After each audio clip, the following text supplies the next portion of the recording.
Hey, welcome back to On the Peg with me, your host, the Mad Marshall Man. And today it's Monday. And you know what Mondays are for? Mondays are for Micronauts! That's right, I have a yellow and red Biotron. Sadly enough, my blue and red Biotron with white, that one's in pieces. But no, I want to talk about a toy I enjoyed so much when I was in high school. It's the Micronauts. And of course, if you recognize Biotron, well, you have to know that the famous time travelers, woo. And of course, in Biotron, you had the wonderful interchangeable Acquire.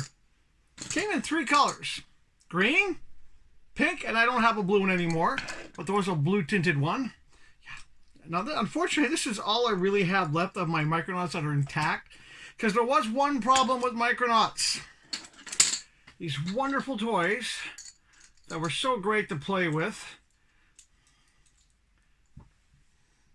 These wonderful toys. These were fantastic toys. I mean, you think of it this way. It was a comic book set in the microverse, which is kind of like a sci-fi space. It's like inside our own universe.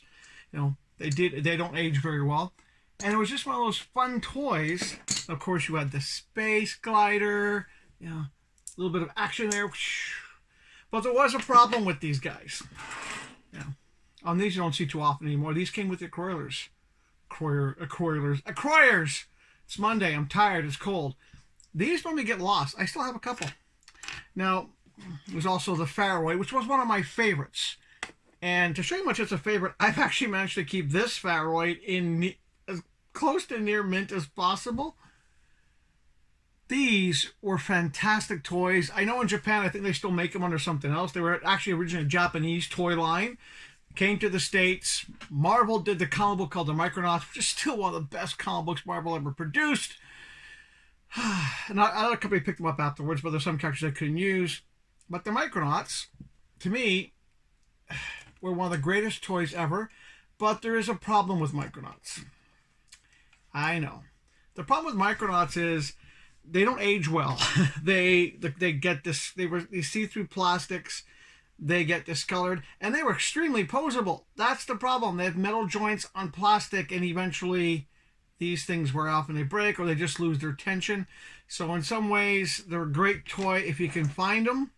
That's fantastic. I used to have a whole bunch of space gliders, but these are metal, by the way. Metal toys, not just all plastic. Problem is also as well, the elastic they used inside to hold them together would quite often wear out as well. But I still have a few.